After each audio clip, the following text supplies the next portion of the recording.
Welcome back to Sledgehammer Horror, guys. I am Ken Sledge, and let's talk horror. Now, today I am joined by the amazing William Sterling. William, how you doing today, man?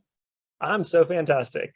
Yeah, it was a good day over here. I got to work from home, so I got to kind of have our movie on in the background while I was taking care of business and remembered how much I love this thing. It's so cool. I don't know. I'm jazzed to be here. Fantastic film, and I'm very excited to talk about it. But before we do that, I would like for the people that don't know you to get to know you a little bit. William is a horror writer and podcaster. His show, Killer Mediums, interviews horror creators like Paul Tremblay, Mary San Giovanni, Kat Velour, who may sound familiar to some of you that are friends of the channel, about some of their favorite tropes in horror, as well as his book, String Them Up. So, with String Them Up, can you tell us a little bit, obviously non-spoiler, a little bit of the synopsis about the book? Yeah, String Them Up is the next book I've got coming out. It's coming through Crystal Lake Publishing in September. Basically, it is my smash up of like a small town horror setup and murder puppets. Kind of think Chucky on steroids if there are 100 of him running around and tearing a place down. Uh, Right. I don't know, just like very popcorn horror flick kind of a vibe. A lot of shit getting thrown at the wall at once.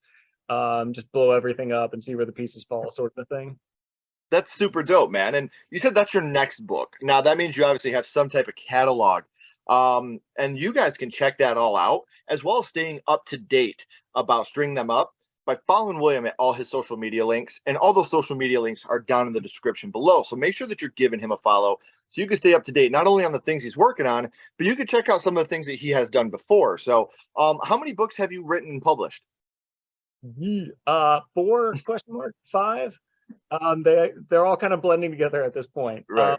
They've all been self-publishing up to this point. But String Them Up is my big like with a publisher debut, like really getting out there sort of a thing. That's awesome, man. I'm super, super happy for you. And like I said, guys, if you want to check that out, very easy to find because those social media links are down in the description. And next month, that is when the book is coming out. So make sure that you guys get these social media links. Make sure you're following William on social media. So when September is here, you guys can get your hands on your copy of String Them Up. So, man, it's amazing that, talking about your horror writing, and obviously being a writer in general, something that is very, very hard, especially the differences between screenplays, novels, short stories, and things like that. But to take all that and then add podcasting on top of it, which is another very hard art on top of that, what can you tell us a little bit about the podcast? The podcast was started as just my excuse to get to know more people in the horror community. So in self-publishing, trying to promote some stuff on that. I went on a couple of other people's shows, got to know them a little bit, and just realized how much fun it was to connect with other people that are kind of creatives in this realm. The great thing about horror, like nobody gets into horror unless they're passionate about it. It is not one of those genres that you just kind of like do on the side. Like if you're making horror stuff, love this genre. So Yes. talking to like-minded people, I just wanted to give myself an excuse to do that. And it's been that in spades. I've talked to like authors, like you sounded off earlier, Paul Tremblay, who's one of my just absolute heroes. Uh, Mhm. as a writer, I got to interview him and just talk to him for an hour about how much we enjoy the craft. So Yeah. that was wild. When Josh Rubin was going on his tear for A Wounded Fawn promotions, I got him to come on, and again, like actor that I love, watching him and Scare Me was just brilliant. And then I got to talk to him. It's just this really cool, surreal thing to dive into. And it really is because when you get to, especially people that you've looked up to for a really long time, when you get to meet these people and they are really down to earth and kind and sweet people that you can get along with, it kind of makes you feel like I've been supporting these people for the right reason. Yeah. Um, and that's always a really good thing when you have these people that have done so many things and they're still so willing to just come on and hang out and talk about their films or their first horror movies or whatever have you. When you have people that do that type of thing, it really is an honor. Because I'm with you. I don't care if you've done a podcast with one episode or if you are Victor Miller, the creator of Friday the 13th. If you're willing to come on this podcast and I can talk to you about how horror started for you, that means the world to me. So, what a perfect segue. We call me Weird Al because I'm going to segue right into this one. Obviously, to be a horror writer, to be a horror podcaster, horror had to start for you somewhere, my friend. So now I would like to go back to the past and talk about what got you started in the horror genre, your first horror movie. And William, the first horror movie that you watched was? The first horror movie that I watched was Signs from M. Night Shyamalan. I am also one of the people that absolutely loves this film. I remember when it came out and people were like, "Oh, aliens and water," but I'm like, dude, that's fucking brilliant. Because I've always thought, like, what if the reason aliens haven't came here is just because of the sheer fact that they can't handle the atmosphere, or their bodies don't need water to survive? Not everything is a humanistic organism. So, like, that's something that I thought was brilliant about Signs. But do you remember about how old you were the first time you had seen it? I remember exactly how old I was. It was sixth grade, middle school. So what would that put me? Like 11 years old? I'm so bad. 11, 12. Yeah, right in there. Um, I've told this story a couple of times before, but I grew up in a like moderately conservative household where like my parents just weren't into horror or things that were kind of pushing the envelope in different directions like that. They were very like action movies and some comedy movies, and like growing up in the 90s, if you wanted to watch a movie, pretty much you had to convince your parents to drive you to Blockbuster to get that movie. And my parents just weren't going to do that with horror. So it took me a long time to get to my first horror movie. Signs hit me while I was at a sleepover for a friend. We were also a military family, so we moved around all the time. So these were new friends that I had just made. They invited me over for a sleepover and they were like, "We're going to watch a scary movie." And of course, I'm like, okay, sure, why not? Let's try this thing. I've done this hundreds of times. Yeah, of course. I do this all the time. This is going to be great. We watched this movie and it got me so good. I literally slept with a super soaker next to my bed for the next few months just because I couldn't look out my window. That initial scare where he's talking to his daughter and he glances out the window and there's just something on the roof up there. Like, I was done from that point on in the movie. I watched the entire rest of the thing through my fingers. I didn't physically see half the movie because I wasn't letting myself look, because that one initial jump scare just wrecked me. And it's amazing because you really don't see much at that moment, because then you have them walking outside and like looking up at the roof and trying to figure out what the hell's going on. Like, that's another thing about this movie. This movie is another great example of Nightmare on Elm Street 1984, of Jaws, of Less is More, where I don't have to see the villain in my face all the time. So that way, when I do get these moments of seeing the villain, it's truly terrifying. And I think that one of the most iconic scenes of this movie is, the Joaquin Phoenix when he's watching, "Move, kids, vamonos," and then you see the alien walk across the screen and he does the jump back. Like, that to me is one of those, I got little emo goosebumps right now, man. That's one of those moments where you're just like, holy shit, because I think we've all had this fear of, extraterrestrial life. What if they did come down here? What if they were pissed off? Like, "Yo, we've been watching you on TV and you guys are dumb. We're going to end this shit now." So like when you see that alien walk across that road right there, I was out. I was like, "Yep, this is fucking terrifying. I'm done." So, obviously a lot of very effective scenery throughout the film. And you talked a little bit about the alien on the roof, but would you say that was the scene that affected you the most from the film? For sure. That first time through, that was the one that stuck out in my memory, because like I don't typically sit around watching like newsreels from I think that was supposed to be from Mexico. I don't typically sit around watching newsreels from foreign countries where people are yelling "vomitous children." Like I don't have a cellar in my basement that's gonna like have a little grate in the back that a hand's just gonna like flip up and grab me from. I did have a window, and I did have a neighbor's house with those little like air vents coming out the top of it that look deeply human-esque, or in this case alien-esque. If it's the middle of the night and you're 11 years old staring out your window, like, that thing's vertical, that thing's gonna move, that thing's gonna come get me.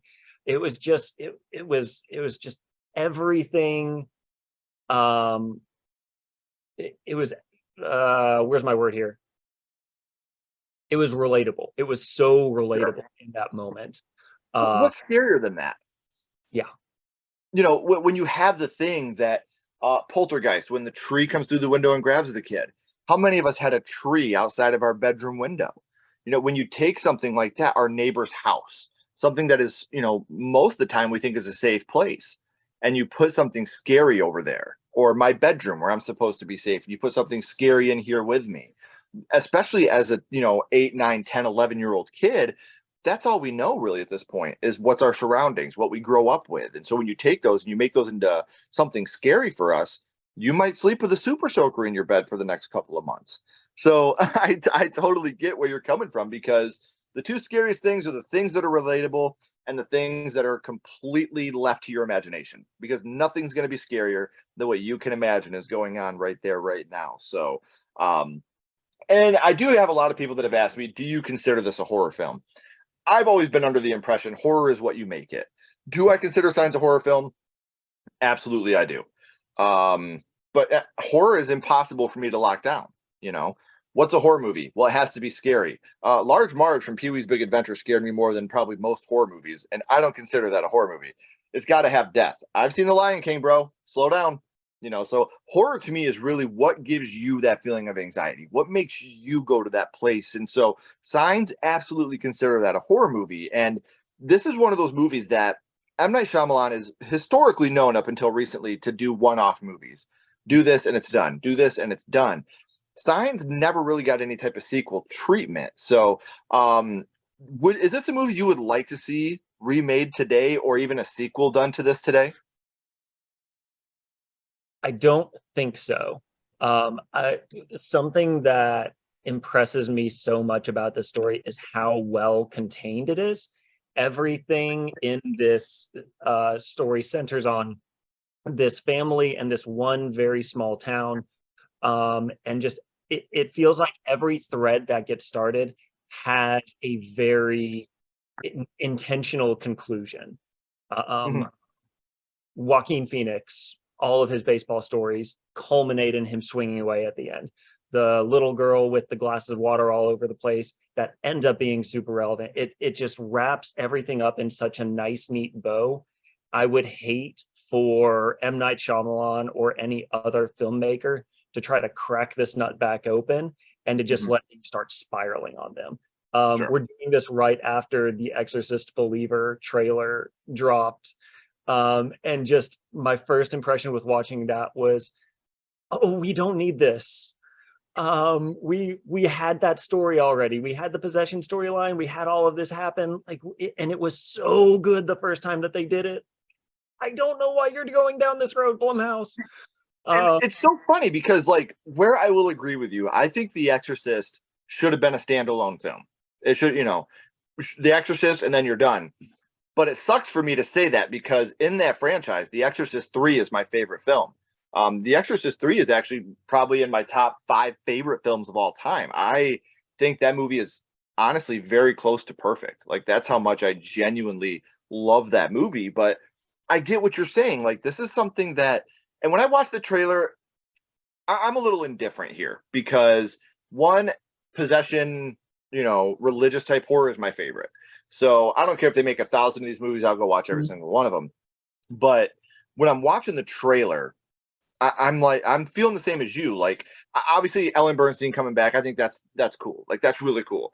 But I'm also like, she looks so, the little girl in the trailer looks at moments identical to Reagan. And it's like, yes, I get that's purpose. I understand that that's what you wanted to do. As someone, that's the only movie my mom ever shut off. My parents owned a video store growing up. I was blessed. We had our own little mom and pop. My mom shut that movie off. She was like, nope, we're not doing this. This is not happening. So The Exorcist especially will always be a very special film to me. And I'm watching this trailer and I'm watching this little girl that looks so much like Linda Blair's Reagan. And I'm like, and there's even the moment where she's carving the name Reagan into the wood. And I'm like, man, if you're gonna do this, make it in the same universe, but don't give me all this without giving me Linda Blair. Like, it's already been done. The Exorcist is never going to be touched. And you already, the same day they announced the next film, Exorcist Deceiver. So we already got the second one's titled. We already know there's going to be a trilogy, which I hate because I'm not scared for my main characters now. Yeah. But I agree with you. I'm watching this trailer and I'm like, I'm going to see it. I'm going to be there opening night. I'll have my popcorn. I'll have my Bible, whatever I got to bring with me to make sure I don't die. But I don't think you're ever going to recapture what The Exorcist did and what it did to the people that watched it for the first time. And I do want to say this real quick, because this is not about me. This is about you. This is your episode. But we were reading this interview a couple months ago with Ellen Bernstein, and she was talking about the original Exorcist, and she went to the theater to watch it with her, with her family and stuff. And this lady in the front row got so scared that she tried to get up and leave, and she passed out. And Ellen Bernstein went to help her, and then she was like, you know what? I shouldn't be the one to help her, because if I wake her up and I'm the first face that she sees, like it might go south. And so when you brought up The Exorcist, that's one of the best stories I've ever heard. So I really like when people talk about that. I would pay so much money for that story to have followed through and been canon in real life. Right. But I think we're talking about something good here with, like, there is a way to do sequels to stuff like this where you just completely go in a new direction. So like, yeah.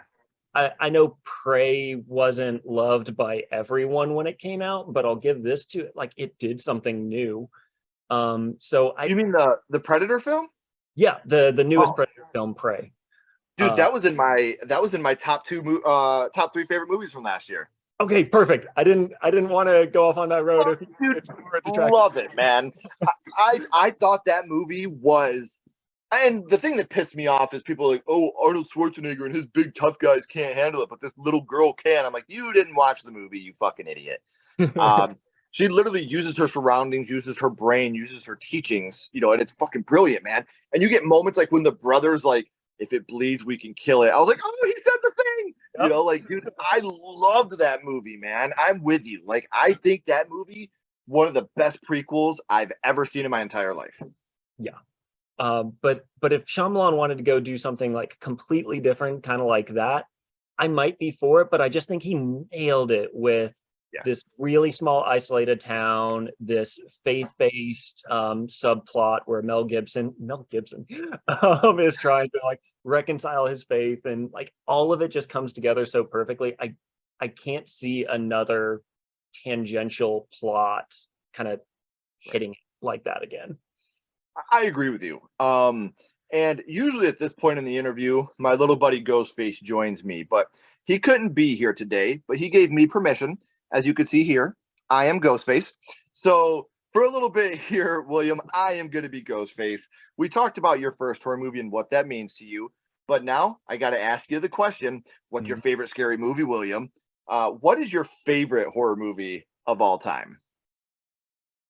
This is such a loaded question. And I saw this on the other interviews, and I knew it was coming, and I've got to come up with an answer. I'm gonna give two. I'm gonna back out. First one is Scream. So Ghostface, I love you. I will let him know. Unfortunately, he couldn't be here tonight, but I will let him know you said that. I think just the meta commentary and how unique that was for the time and how well it was done, like that. Wow. The other answer I've got to give for the nostalgia reasons is the original Saw. So if Signs was my first horror movie ever, when Saw came out, that was my first true horror movie experience, I feel like. I was angling for my parents to let me go see it for months before it released. My high school broadcasting teacher, I was very into broadcasting stuff, trying to figure all that out. She had us do a report on, what film festival was it? Sundance, I think. She had us do a report on Sundance, talking about like all the films that were there and kind of looking into what it took to make an indie film. So I'm looking at Sundance the year that Saw comes out, and I see Saw at Sundance, and there's all these reports about people getting sick from it and passing out, kind of like we were talking about with The Exorcist. Like, it's those vibes all over again. So immediately in my head, it's like, oh shit, I've got to go see this thing. And my parents, again, mildly conservative, were like, no, hard no. They watched the trailer for it. Like, what is this? Just torture porn? Like, no, we're not bringing you to see this. So I lied to them. I think I told them I was going to see The Day After Tomorrow for some reason. I think that was the movie I used as my excuse. Fuck that. That movie's scarier than Saw anyway, man. That movie scared the shit out of me. Oh, but I snuck into Saw, and it was everything I could have ever wanted from like my first R-rated horror movie experience in the theater. Everybody in the theater was into it. Everybody was reacting, and it wasn't just like that annoying 2 or 3 people in the background yelling stuff out throughout the movie. Like everybody was yelling, and together that made it like worth it. And that reveal at the end, the whole theater lost their shit. The ending, though, if you've seen it, you know it, Right. was just like, it was the magic of movies for me solidified forever. The magic of good storytelling, good pacing, good like reveals at the end, like it unlocked something for me. So I don't think it's one of the best movies ever made. I don't think it's this like gem of horror cinema necessarily, but for me it is. Yeah. Well, and I agree with you, because we saw it opening night, and I just remember everybody's reaction to the ending, to the climax. Like everybody in the theater just being like, "Oh shit!" Like that was an amazing feeling to have. So, man, I've had an amazing time with you, William, talking about your first horror movie, your favorite horror movies. And I want to remind everybody that his links are down in the description. So make sure that you are following him on social media to stay up to date on the things he's working on. But before I let you go, we always bounce back to the same question. We're going to go back to Signs. And what we're going to do here is rank this movie on a skull count. Now, as always, we're not ranking it on acting, production, score, direction, nothing like that. What we're doing here, brother, is strictly ranking this movie on how much it affected you on your first viewing. So 0 skulls being not effective, 5 being extremely effective. You can use half and quarter skulls anywhere in the middle. William, what would your ranking of Signs be? As a middle schooler, completely unprepared for what I was walking into, it was 4.5 skulls. Dude, I recovered from it eventually. I got better, but it knocked me down. I was saying, if you watch a movie and you have to sleep with a super soaker next to your bed, it better be at least a 4. Nowadays I'd scale it back. I'd give it a 3 or so. Like it is really good gateway horror. I've got kids growing up. They're gonna watch horror movies with me eventually. This is gonna be one of the starters. Yeah. But yeah, I got to make sure they know what they're in for before I hit play. Well, see, and we always did that too. Like we started our kids off with, Casper and Hocus Pocus, and then we kind of amped it up a little bit, going to like Gremlins and Trick or Treat, and then now my kids are just like, whatever, put it on, we don't care. So man, I do again want to say thank you for taking the time to come here and hang out with me, and I cannot wait to check out, for the people especially the people that are watching, please make sure you're checking out Killer Mediums. And I personally cannot wait to check out String Them Up. It's something I'm very much looking forward to. Everybody knows my favorite horror franchise is Child's Play. So if you talk about anything that, remotely related, I'm in. So please don't go anywhere, William. I got a couple more questions for you. Everybody else, if you haven't already, please like and subscribe. It really does help the channel more than you know. And make sure you follow Sledgehammer Horror on social media. All our links are down in the description as well. But until next time, keep talking horror, stay what you are, and we'll see you guys soon.